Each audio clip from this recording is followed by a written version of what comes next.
rafiki yangu, kakaangu mwenyewe ndo huyu hapa. Wewe unamwonaje kwanza? Kisa! Rafiki yangu karibu nyumbani.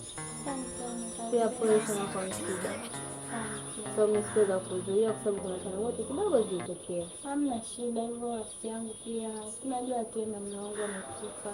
Ananiachia urithi kama wote, yani hapa natafuta mwanaume mshinaye wao, yani hivyo tunajua tena. Mungu sie kiziwi. Alipangalo Mungu hawezi kulipangua. Aya. Mungu angekuwa anahitaji vyeti, mimi naona ningekuwa mwisho. Sababu sijui kusoma na kuandika. Sio vyeti vyangu nani angevipokea? Wanasema mwanaume. Mimi hapa nina kakaangu.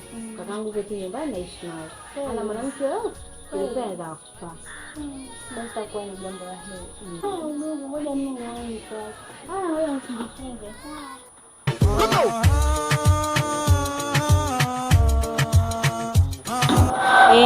Rafiki yangu, kakaangu mwenyewe ndo huyu hapa. Wewe unamwonaje kwanza? Dada nani? Huyu rafiki yangu. Namba. Si anakufaa A few moments later. Hapa. Dada bwana. Bora leo nimewakuta. Kila siku nikija mume wangu hayupo. Huyu hapa sasa, naombeni hela yangu.